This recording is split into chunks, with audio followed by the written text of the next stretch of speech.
ഒരു ഡോക്ടറും നേഴ്സും തമ്മിൽ നമ്മുടെ നാട്ടിൽ വളരെ വലിയ അന്തരമാണുള്ളത്.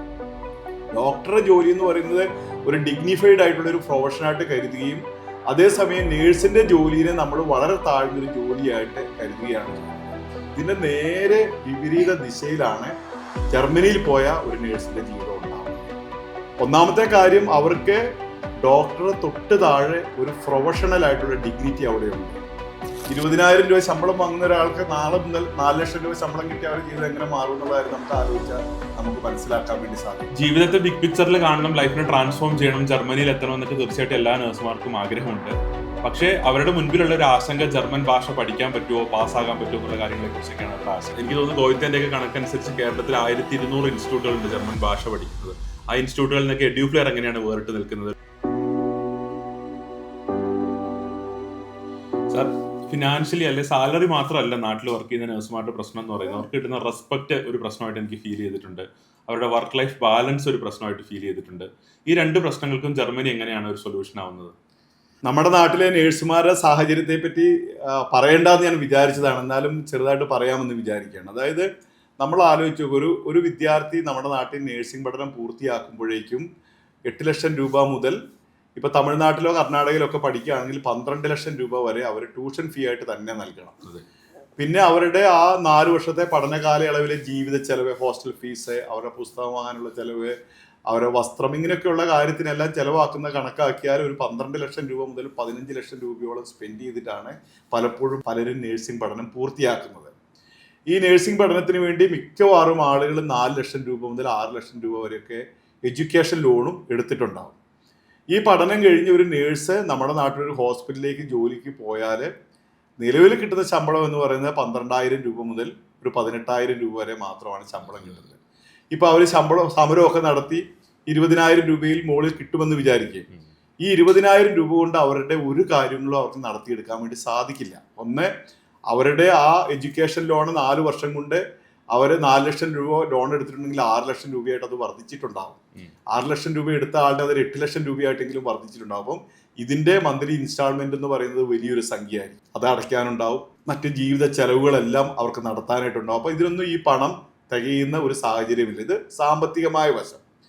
2, ഹോസ്പിറ്റലിലെ അന്തരീക്ഷം എന്ന് പറയുന്നത് നേഴ്സുമാരെ സംബന്ധിച്ചിടത്തോളം ഏറ്റവും നമ്മുടെ നാട്ടിൽ വിഷമമേറിയ ഒരു സിറ്റുവേഷനാണ്. നമുക്കറിയാം, ഒരു ഹോസ്പിറ്റലിൽ എല്ലാ ആളുകളും വഴക്ക് പറയുന്ന നേഴ്സുമാരെയാണ്. ഇപ്പം നമുക്ക് രോഗികൾക്ക് എന്തെങ്കിലും പ്രശ്നം ഉണ്ടായാൽ അവർ ഡോക്ടറെ ഒരിക്കലും ചീത്ത വിളിക്കത്തില്ല.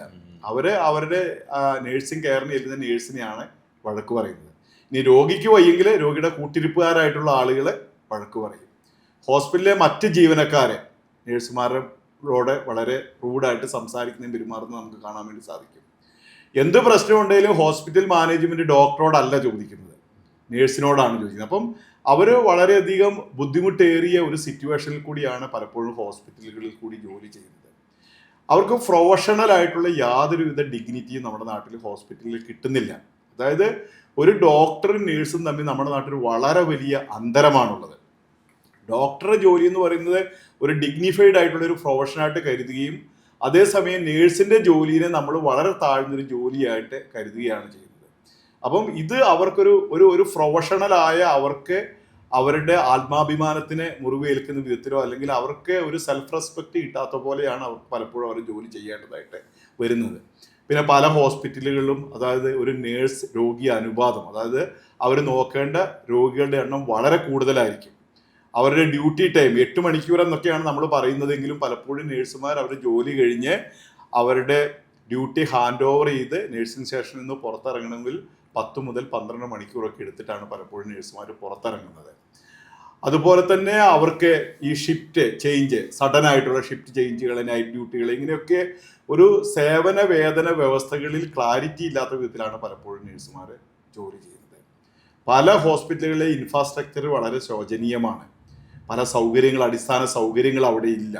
ഇപ്പം നേഴ്സുമാർക്ക് ഉപയോഗിക്കാൻ ക്വാളിറ്റിയുള്ള ടോയ്ലറ്റുകൾ അല്ലെങ്കിൽ വാഷ്റൂമുകൾ, അതുപോലെ തന്നെ ഭക്ഷണം കഴിക്കാനുള്ള ക്യാൻറ്റീനുകൾ, ഇങ്ങനത്തെ കാര്യങ്ങളൊക്കെ പലപ്പോഴും പല ഹോസ്പിറ്റലുകളും വളരെ അപര്യാപ്തമായിട്ടാണ് നമ്മുടെ നാട്ടിൽ. അപ്പം ഇതെല്ലാം നമ്മുടെ നാട്ടിലൊരു സാഹചര്യമാണ്. നമ്മുടെ നാട്ടിൽ നേഴ്സുമാർക്ക് പൊതുവെ ഓവർ ടൈം അലവൻസ് ഒന്നും കിട്ടാറില്ല. എത്ര മണിക്കൂർ ജോലി ചെയ്താലും അതൊക്കെ നിലവിലുള്ള ജോലിയുടെ ഒരു എക്സ്റ്റൻഡഡ് ജോലിയായിട്ടാണ് അവർ പലപ്പോഴും ചെയ്യുന്നത്. കൂടാതെ ഇവർക്ക് സാലറി ഒരിക്കലും വർദ്ധിക്കുന്നില്ല. എത്ര സീനിയർ നേഴ്സും ജോലി പിരിഞ്ഞ് പുറത്തേക്ക് വരുന്ന സമയത്ത് അവർക്കൊരു 35,000 രൂപ മുതൽ 40,000 രൂപ കൂടുതൽ സാലറി വാങ്ങുന്ന നേഴ്സുമാരെ പൊതുവെ നമുക്ക് ഹോസ്പിറ്റലിൽ കാണാൻ വേണ്ടി സാധിക്കില്ല. അവർക്ക് യാതൊരുവിധ പെൻഷൻ സൗകര്യങ്ങളും നമ്മുടെ നാട്ടിലെ ഹോസ്പിറ്റലുകളിൽ ലഭിക്കുന്നില്ല. അവരെ ജോലി ഇന്ന് തീർന്നു, അവരുടെ വരുമാനം അന്ന് നിലച്ചു എന്നുള്ള സാഹചര്യമാണത്. അപ്പൊ ഇത് നമ്മുടെ നാട്ടിലെ സാഹചര്യമാണെങ്കിൽ ഇതിന്റെ നേരെ വിപരീത ദിശയിലാണ് ജർമ്മനിയിൽ പോയ ഒരു നേഴ്സിന്റെ ജീവിതം ഉണ്ടാവുന്നത്. ഒന്നാമത്തെ കാര്യം, അവർക്ക് ഡോക്ടറെ തൊട്ട് താഴെ ഒരു പ്രൊഫഷണൽ ആയിട്ടുള്ള ഡിഗ്നിറ്റി അവിടെയുണ്ട്. രോഗിയെ സംബന്ധിച്ച തീരുമാനങ്ങൾ എടുക്കാൻ നേഴ്സിന് അധികാരമുണ്ട്. അവർ പഠിച്ച ആ കാര്യം ഒരു പ്രൊഫഷണലായിട്ട് അപ്ലൈ ചെയ്യാനുള്ള ഒരു കേപ്പബിലിറ്റി ഉള്ള ഒരു പ്രൊഫഷണലാണ് നേഴ്സ് ഒരു ഡെവലപ്ഡ് കൺട്രിയിൽ ചെന്നാൽ.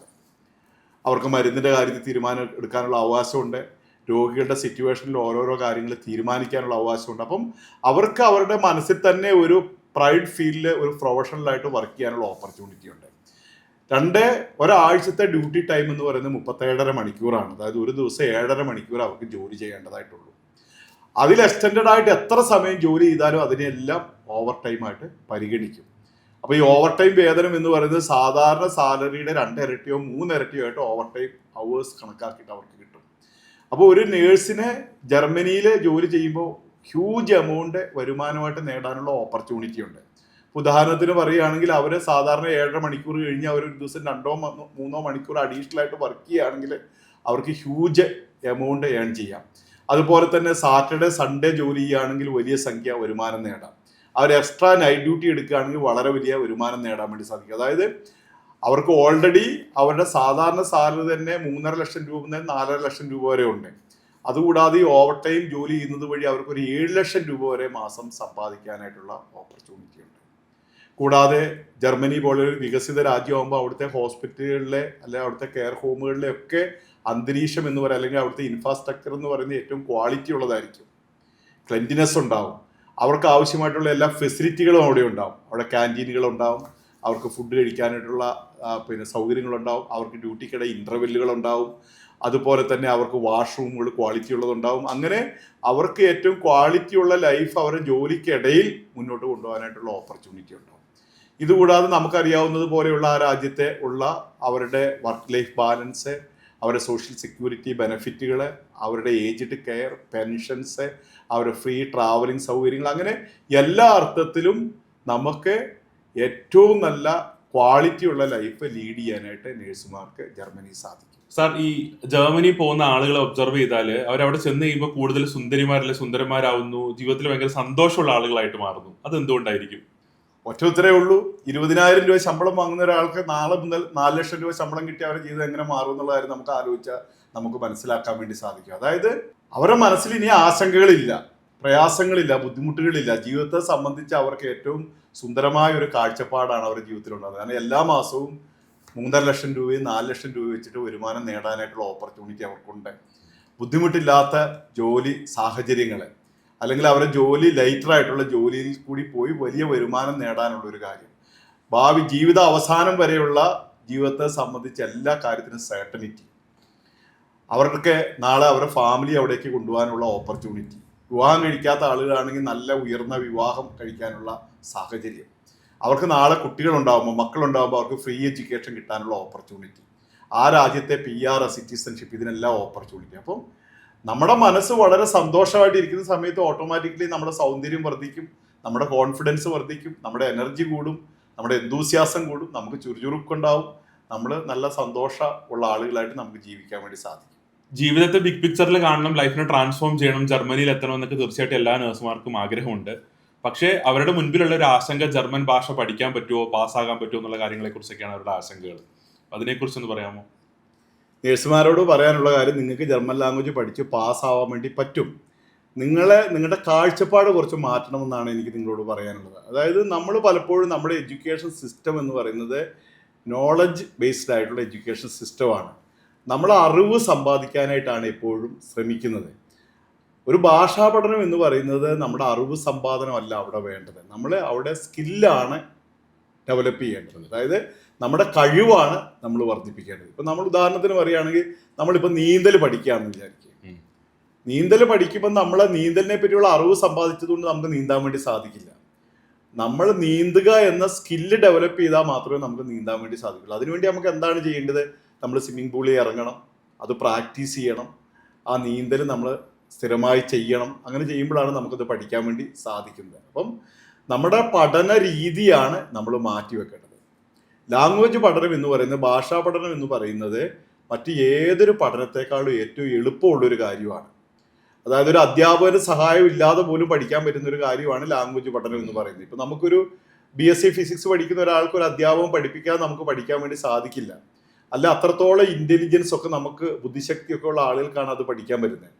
ഭാഷാ പഠനം എന്ന് പറയുന്നത് സ്കൂളിൽ പോയിട്ടില്ലാത്തവർക്കും വയസ്സായവർക്കും ഏത് ഏജ് ഗ്രൂപ്പിലുള്ള ആളുകൾക്കും മെറിറ്റ് ഇല്ലാത്തവർക്കൊക്കെ പഠിക്കാൻ വേണ്ടി സാധിക്കുന്ന ഒരു കാര്യമാണ്. അപ്പം നമ്മളത് പ്രാക്ടീസ് ചെയ്യാൻ തയ്യാറാവുക, അതിലേക്ക് ഇൻവോൾവ് ചെയ്യുക, അതിൽ കൺസിസ്റ്റൻസിയിൽ നിലനിൽക്കുന്ന എല്ലാ ആളുകൾക്കും ലാംഗ്വേജ് പഠിക്കാൻ വേണ്ടി സാധിക്കും.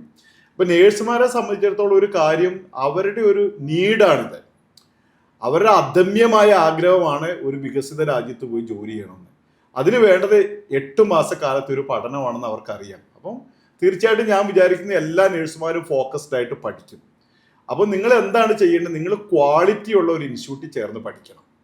നിങ്ങളെ പഠിപ്പിച്ചു പാസ്സാക്കാൻ പ്രാപ്തമായിട്ടുള്ള അധ്യാപകരുള്ള, അത് മോണിറ്റർ ചെയ്യുന്ന, നിങ്ങളെ നിർബന്ധിക്കുന്ന, നിങ്ങളെ ഫോഴ്സ് ചെയ്യുന്ന, നിങ്ങളെ പഠിക്കാൻ വേണ്ടിയിട്ട് നിങ്ങൾക്ക് എല്ലാ അർത്ഥത്തിലും നിങ്ങൾക്ക് മോട്ടിവേഷൻ തരുന്ന, അല്ലെങ്കിൽ ആ ടീച്ചിങ് മെത്തഡോളജി പ്രാക്ടിക്കലായിട്ട് നിങ്ങൾക്ക് പഠിക്കാൻ വിധത്തിൽ പഠിപ്പിക്കുന്ന ഒരു ഇൻസ്റ്റിറ്റ്യൂട്ടിൽ ചേർന്ന് നിങ്ങൾ പഠിക്കുകയാണെങ്കിൽ നിങ്ങൾക്ക് 8 മാസം കൊണ്ട് ജർമ്മൻ ലാംഗ്വേജ് B2 4 മൊഡ്യൂൾ പാസ്സാവാനും ജർമ്മനി പോകാനും സാധിക്കും. ക്വാളിറ്റി ഉള്ള ഒരു ഇൻസ്റ്റിറ്റ്യൂട്ട് തിരഞ്ഞെടുക്കുന്നതിനെ കുറിച്ച് സാറ് സംസാരിച്ചപ്പം എനിക്ക് തോന്നുന്നു ഗോവിത്തേന്റെ ഒക്കെ കണക്കനുസരിച്ച് കേരളത്തിൽ 1200 ഇൻസ്റ്റിറ്റ്യൂട്ടുകളുണ്ട് ജർമ്മൻ ഭാഷ പഠിക്കുന്നത്. ആ ഇൻസ്റ്റിറ്റ്യൂട്ടുകളിൽ നിന്നൊക്കെ എഡ്യൂഫ്ലെയർ എങ്ങനെയാണ് വേറിട്ട് നിൽക്കുന്നത് നേഴ്സിന്റെ പെർസ്പെക്റ്റീവില്? പലപ്പോഴും നമ്മുടെ ഈ വ്യവസ്ഥാപിതമായ വിദ്യാഭ്യാസ സ്ഥാപനങ്ങൾ ഒഴിച്ച്, ഇപ്പം നമ്മൾ സാധാരണ കൺവെൻഷണൽ ആയിട്ടുള്ള സ്കൂള് അല്ലെങ്കിൽ കോളേജുകൾ, ഇങ്ങനെയൊക്കെയുള്ള ലോങ് ടേം പഠനമുള്ള സ്ഥാപനങ്ങൾ ഒഴിച്ച് മറ്റ് വിദ്യാഭ്യാസ സ്ഥാപനങ്ങളൊക്കെ പ്രധാനമായും ഒരു ബിസിനസ് ഓറിയന്റഡ് ആയിട്ടാണ് ബിൽഡ് ചെയ്തിരിക്കുന്നത്. അതായത് വരുമാനം ഉണ്ടാക്കാനായിട്ട് ചില ബിസിനസ് മേഖലയിൽ പ്രവർത്തിക്കുന്ന ആളുകൾ ഒരു വിദ്യാഭ്യാസം തുടങ്ങുന്ന പോലെയാണ് പലപ്പോഴും പല സ്ഥാപനങ്ങളും പ്രവർത്തിക്കുന്നത്. അപ്പം അവിടെ അവർ പല വിധത്തിലുള്ള മാർക്കറ്റിംഗ് ഗിമ്മിക്സുകൾ നടത്തി ആളുകളെ അട്രാക്ട് ചെയ്ത് ഓൺബോർഡ് ചെയ്ത് വരുമാനം ഉണ്ടാക്കുക എന്നതിൽ കവിഞ്ഞ് ക്വാളിറ്റിയുള്ള എഡ്യൂക്കേഷൻ ആളുകൾക്ക് കൊടുക്കണം, അല്ലെങ്കിൽ ആ കസ്റ്റമേഴ്സായിട്ട് വരുന്ന ആളുകൾക്ക് ക്വാളിറ്റിയുള്ള എഡ്യൂക്കേഷൻ കൊടുക്കണമെന്ന് പല ആളുകളും ചിന്തിക്കുന്നില്ല. അതിൻ്റെ ഭാഗമായിട്ടാണ് നമ്മുടെ കേരളത്തിൽ കൂണുപോലെ ഇത്തരത്തിലുള്ള സ്ഥാപനങ്ങൾ മുളച്ച് പൊന്തി വരുന്നത്. ഇവിടെ പഠിക്കുന്ന ആളുകളൊന്നും തന്നെ പലപ്പോഴും പാസ്സാവുന്നതായിട്ട് നമ്മൾ കാണുന്നില്ല. അപ്പോൾ ഇത്തരം പരസ്യത്തിൻ്റെ, അതായത് ഒരു സ്ഥാപനം 1 വർഷത്തിലധികം നടത്തിയിട്ടുള്ള എല്ലാ ആളുകൾക്കും അറിയാം ജർമ്മൻ ലാംഗ്വേജ് ഓൺലൈനായി പഠിച്ചാൽ പാസ്സാവില്ല എന്നുള്ള കാര്യം ആ സ്ഥാപനം നടത്തുന്ന എല്ലാ ആളുകൾക്കും അറിവുള്ളൊരു കാര്യമായിരിക്കും. പക്ഷേ എന്നാലും അവർ പിന്നെയും ഓൺലൈനായി ജർമ്മൻ ലാംഗ്വേജ് പഠിക്കുന്നതിനെ പ്രൊമോട്ട് ചെയ്യുകയും ആളുകളെ അട്രാക്ട് ചെയ്യുകയും ചെയ്യുന്നുണ്ട്. അപ്പം എൻ്റെ റിസൾട്ട്, എൻ്റെ ഗോൾ എന്ന് പറയുന്ന കസ്റ്റമറുടെ സക്സസ് അവരെ ലക്ഷ്യം വെക്കുന്നില്ല. എന്തെങ്കിലും കാര്യങ്ങളൊക്കെ ചെയ്ത് ആളുകളെ ഓൺബോർഡ് ചെയ്ത് അവരുടെ ഫീസ് വാങ്ങിയെടുത്ത് വരുമാനം ഉണ്ടാക്കുക, ബിസിനസ് റൺ ചെയ്യുക എന്ന ലക്ഷ്യത്തോടു കൂടിയാണ് പല സ്ഥാപനങ്ങളും മുന്നോട്ട് പോകുന്നത്. എഡ്യൂഫ്ലെയറിനെ സംബന്ധിച്ചിടത്തോളം എഡ്യൂഫ്ലെയർ അങ്ങനത്തെ ലക്ഷ്യത്തിൽ പ്രവർത്തിക്കുന്ന ഒരു സ്ഥാപനമല്ല. നമ്മൾ ഒരു സൊസൈറ്റിയിലേക്ക് നമ്മളൊരു സിഗ്നേച്ചർ ആയിട്ടാണ് നമ്മൾ നമ്മുടെ സ്ഥാപനത്തെ മുന്നോട്ട് കൊണ്ടുപോകുന്നത്. അതായത് നമ്മുടെ കസ്റ്റമർ ആയിട്ടുള്ള ആളുകളെ ജർമ്മൻ ലാംഗ്വേജ് പഠിക്കാൻ വരുമ്പം അവരുടെ ജീവിതത്തിൽ ട്രാൻസ്ഫോർമേഷൻ ഉണ്ടാവണമെന്ന ലക്ഷ്യത്തോടു കൂടിയാണ് നമ്മൾ പ്രവർത്തിക്കുന്നത്. അതായത് ഒരു നേഴ്സ് നമ്മുടെ അടുത്ത് ജർമ്മൻ ലാംഗ്വേജ് പഠിക്കാൻ വരുമ്പോൾ അവരുടെ ജീവിത സാഹചര്യത്തെ പറ്റിയൊക്കെ നമുക്ക് ചിന്തിക്കേണ്ടതായിട്ടുണ്ട്. പലപ്പോഴും സാമ്പത്തിക ശേഷി കുറഞ്ഞ കുടുംബത്തിൽ നിന്ന് വരുന്ന ആളുകളായിരിക്കാം, അവരുടെ ഒരു ജോലി രാജിവെച്ചിട്ടായിരിക്കും അവർ ഓഫ്ലൈനായിട്ട് പഠിക്കാൻ വേണ്ടി വരുന്നത്, അവരുടെ വരുമാനം നിന്നുപോയിട്ടുണ്ടാവും, അവരുടെ ഫാമിലിയിൽ ഒരുപാട് പ്രയാസങ്ങളുണ്ടാവും. അപ്പം അവർ പാസ്സാവാതെ നമ്മുടെ സ്ഥാപനത്തിൽ നിന്ന് പുറത്തു പോവുക എന്ന് പറയുമ്പോൾ നമ്മളെ സംബന്ധിച്ചിടത്തോളം വളരെ അധികം നമ്മൾ തെറ്റ് ചെയ്യുന്നു എന്നാണ് ഞാൻ ചിന്തിക്കുന്നത്. അപ്പം നമ്മുടെ എല്ലാ എഫേർട്ടും എടുത്ത് ആ നേഴ്സിനെ പഠിപ്പിച്ച് പാസ്സാക്കാൻ ആവശ്യമായിട്ടുള്ള ഏറ്റവും ക്വാളിറ്റിയുള്ള എഡ്യൂക്കേഷൻ കൊടുക്കേണ്ടത് നമ്മുടെ ഉത്തരവാദിത്തമാണ്. ആ ഉത്തരവാദിത്തത്തിൽ നിന്നാണ് എഡ്യൂഫ്ലെയർ പ്രവർത്തിക്കുന്നത്. അപ്പോൾ എനിക്ക് നേഴ്സുമാരോട് പറയാനുള്ളൊരു കാര്യം, നിങ്ങൾ ജർമ്മൻ ലാംഗ്വേജ് പഠിച്ച് ജർമ്മനി പോകാൻ ആഗ്രഹിക്കുന്ന ഒരു നേഴ്സാണെങ്കിൽ, നിങ്ങൾ 8 മാസക്കാലം ഡെഡിക്കേറ്റഡ് ആയിട്ട് പഠിക്കാൻ തയ്യാറുള്ള ഒരാളാണെങ്കിൽ നിങ്ങൾക്ക് ധൈര്യമായിട്ട് എഡ്യൂഫ്ലെയറിലേക്ക് കടന്നു വരാം. നിങ്ങൾക്ക് ഇന്ന് ഇന്ത്യയിൽ അവൈലബിൾ ആയിട്ടുള്ള ഏറ്റവും ക്വാളിറ്റിയുള്ള ജർമ്മൻ ലാംഗ്വേജ് ക്ലാസ്സുകൾ ഞങ്ങൾ നൽകും. നിങ്ങൾക്ക് പഠിക്കാൻ ആവശ്യമായിട്ടുള്ള എല്ലാ അറ്റ്മോസ്ഫിയറും നമ്മൾ നൽകും. നിങ്ങൾക്ക് ഏറ്റവും നൂതനമായിട്ടുള്ള ടീച്ചിങ് മെത്തഡോളജിയിൽ കൂടി നിങ്ങളെ പഠിപ്പിക്കും. അതായത് പ്രാക്ടിക്കൽ ഓറിയൻറ്റഡായി ഫൺ ആക്ടിവിറ്റികളൊക്കെ ഉപയോഗിച്ച് നിങ്ങൾക്കൊരു ലാംഗ്വേജിൻ്റെ സ്കിൽ നേടാൻ ആവശ്യമായിട്ടുള്ള എല്ലാ എഡ്യൂക്കേഷനും എഡ്യൂഫ്ലെയറിൽ നൽകും.